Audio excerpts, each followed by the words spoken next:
The year 1285. All of Asia trembled beneath the iron hooves of the Mongol Empire. The sun had just set beyond the horizon, yet its light could not drive away the darkness spreading across the south. At the distant borderlands, the heavy march of horses and the rumble of war chariots thundered over the earth. A storm unlike any before in history was rising, vast and unstoppable. Only a few years earlier, Xiangyang Fortress, the final shield of the Southern Song, had fallen after 6 years of valiant resistance. The banner of the Song was torn apart, and a once glorious empire that ruled the south was swallowed by conquest.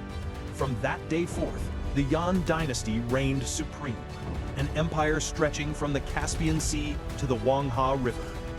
Against such a colossus, Đại Việt seemed but a small realm, a fragile piece of land at a crossroads of empires. Yet in the eyes of the Mongols, it was a thorn that refused to be plucked, the nation that had once humbled their invincible armies. 30 years earlier, on this very soil, Đại Việt had shattered the legend of Mongol invincibility. Now, vengeance returned, fierce and unrelenting.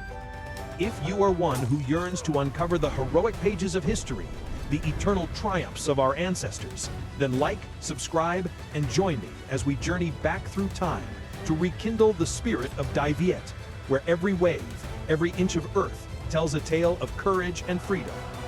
Prince Tuat Quan, the 9th son of the Yuan Emperor, commanded one of the mightiest armies ever assembled.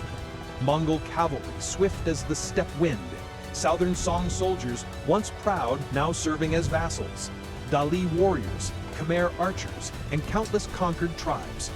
At sea, Almani led the combined Yuan Song navy, the most formidable fleet of its age.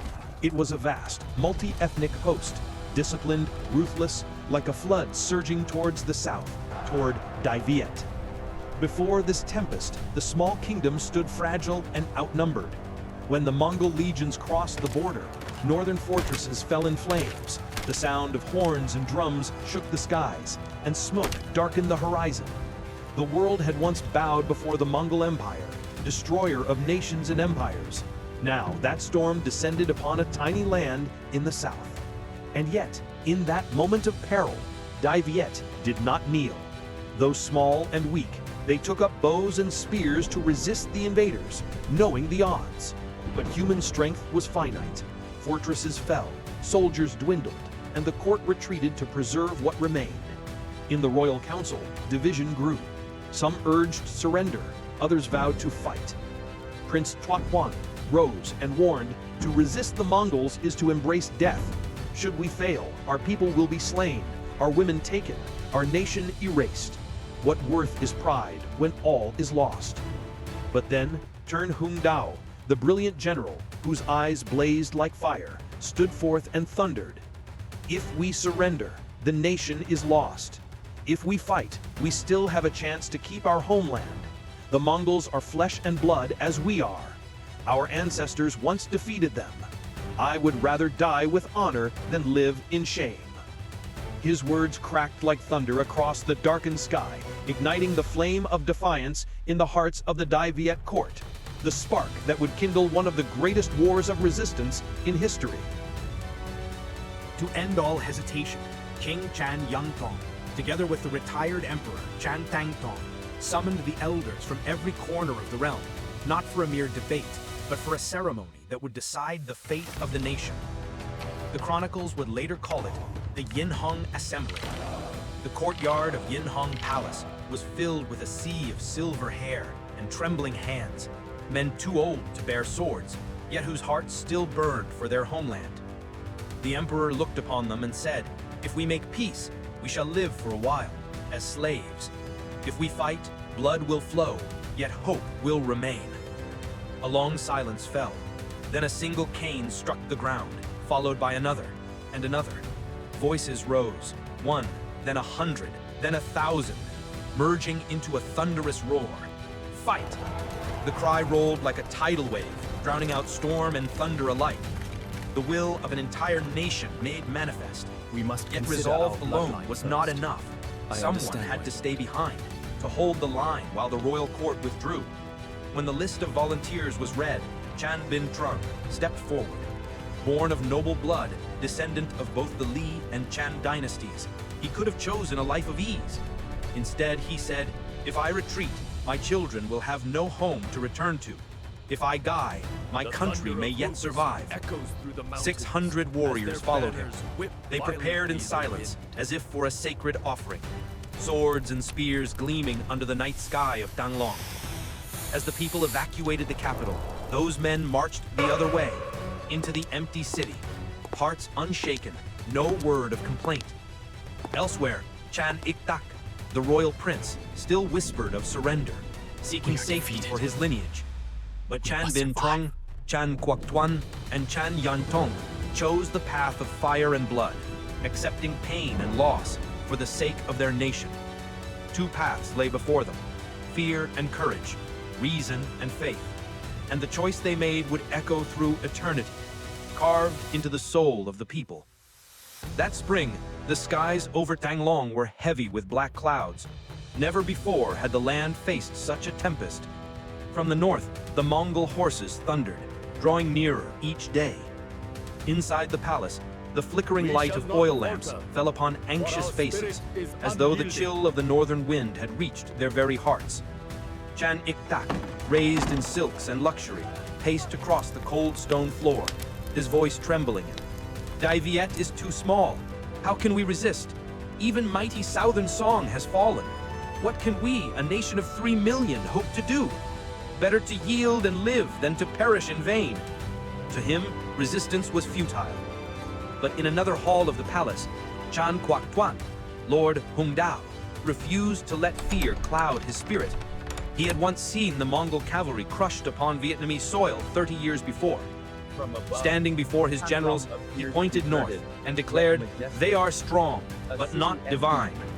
On this land, our ancestors shattered their legend once before. Today, blood may fall upon the earth, but it shall buy freedom for our descendants. Better to die in glory than live in disgrace." His words struck like a sword through the storm clouds. The gloom lifted. The eyes of his men blazed anew with fire. From that moment, the strategy of scorched earth, Dang Jia, was set in motion. The capital was evacuated, homes and granaries cleared, the land left bare, a kingdom preparing for a war of survival. Danglong, once a 1,000-year capital of prosperity, grew silent. Its streets lay empty, roofs sagging, hearths cold, the people gone, leaving behind a ghostly city ready to offer itself to history. Through that silence, 600 warriors marched, their footsteps echoing through the deserted avenues. No walls, no reinforcements, only unyielding resolve. At their head rode Chan Bin Trung, the young general of noble blood, his eyes resolute, his silver armor glinting beneath the fading moonlight. He knew that before him lay but one road, the road of death and honor. Day 1. The thunder of hooves. The sky was dark and heavy. From the north, thousands of Mongol horsemen surged forward like a flood. The war horns wailed, the earth trembled beneath their charge, clouds of dust swallowed the light.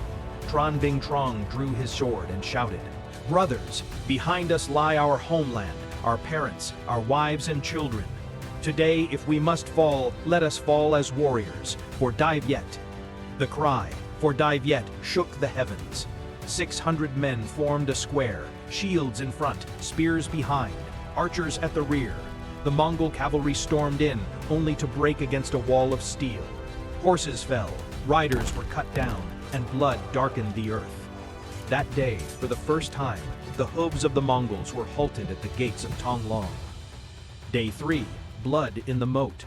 The enemy changed tactics. Arrows rained like a storm. Shields splintered, soldiers fell, and the ground drank their blood. A dying young warrior grasped his commander's hand and whispered, "My lord, go on. Don't let our deaths be in vain." Chan Bin Trung pressed his hand to the soldier's chest, his eyes blazing red.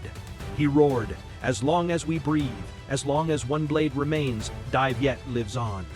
His voice rose above the wind, mingling with smoke and fire and blood. Day 5, the shadow of death. 5 days passed. Of 600 men, only a few dozen remained, their armor torn, bodies bleeding, hands trembling, yet their swords stayed firm. They stood like torches burning to their final flame.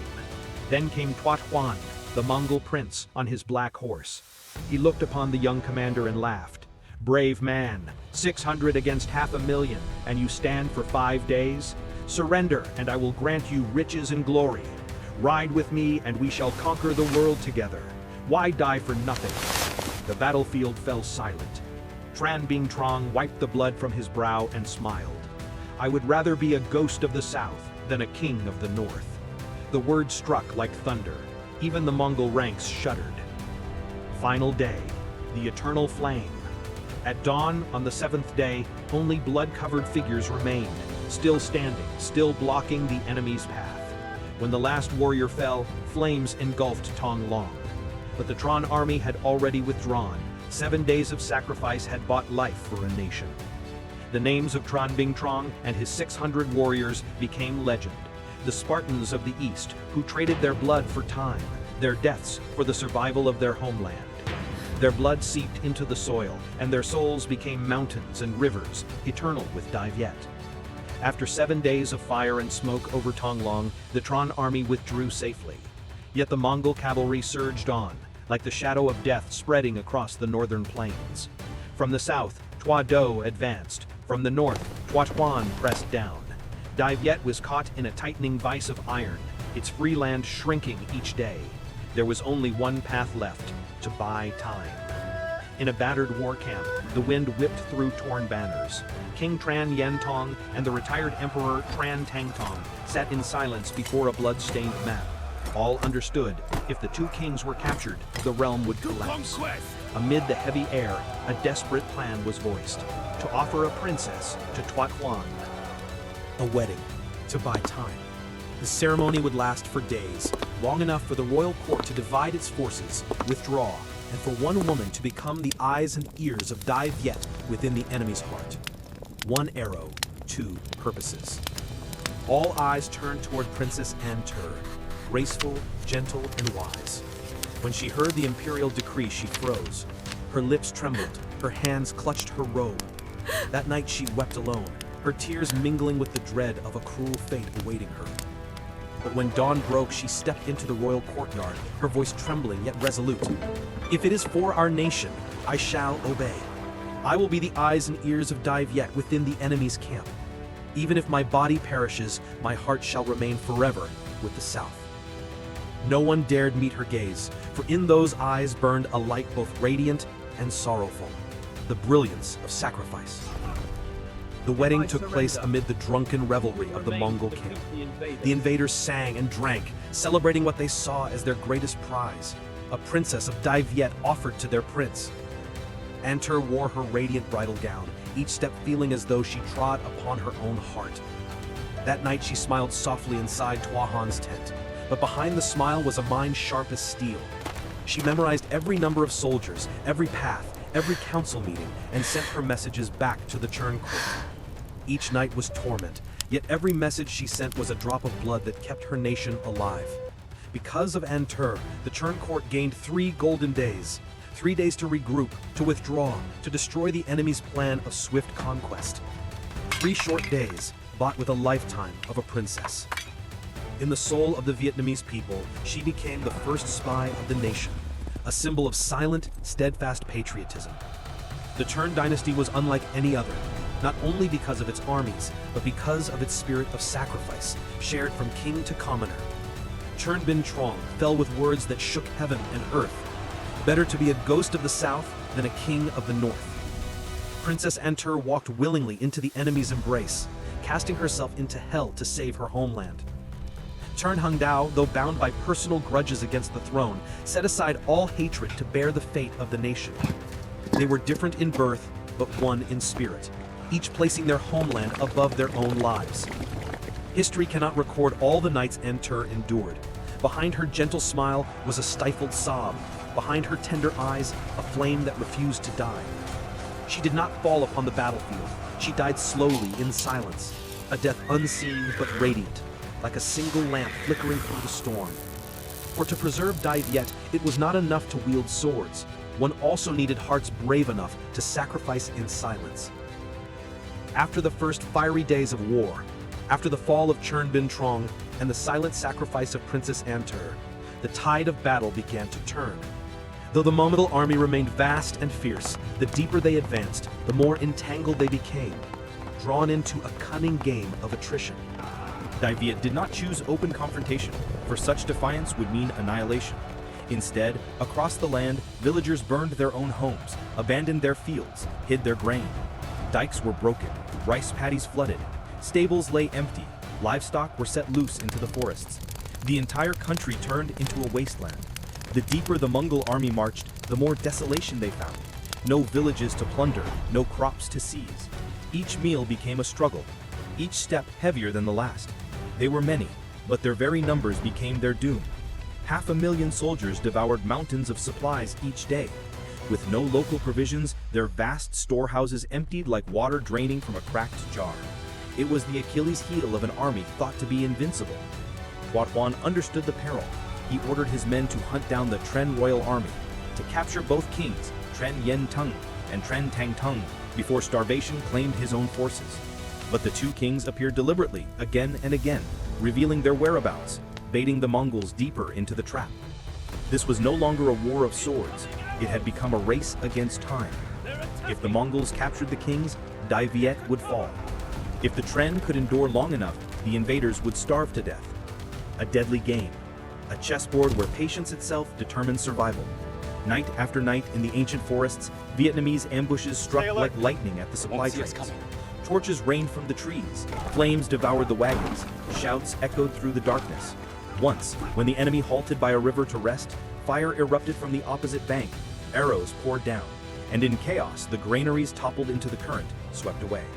No matter how heavily guarded, the Mongol supply columns were lumbering oxen, and the people of Đại Việt were the wolves that tore them apart. Not only soldiers fought, even peasants became phantoms of the night. They hid by day, struck by night. A handful of villagers could steal away hundreds of sacks of rice, enough to starve an entire battalion. In some hamlets, only the old and the women remained, yet they still burned their homes, destroyed their stores, and hid the last grain of rice so the enemy would gain nothing. The entire nation became a battlefield. Every bamboo grove, every river turned into a weapon. Inside the Mongol camps, the air grew heavy. At first they had laughed, boasting of the barbarians of the south. Weeks later, laughter gave way to groans. Horses withered, soldiers collapsed from hunger and disease. The last rations were divided crumb by crumb. Even a morsel of dried bread became precious. In fury, Tuat Huan hurled his sword to the ground. "These people win without fighting. They mean to starve us, not face us." And he spoke the truth. The Mongols excelled in open battle, but they were helpless against the guerrilla war and the unbreakable will of an entire nation.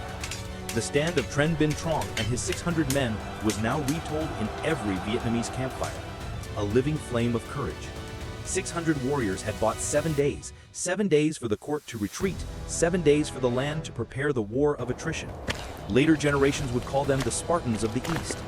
Indeed, their sacrifice was no less glorious than the warriors of Thermopylae. But unlike the Spartans, the stand at Thang Long did more than immortalize courage. It changed the course of history, allowing Đại Việt to survive against an empire that ruled the world.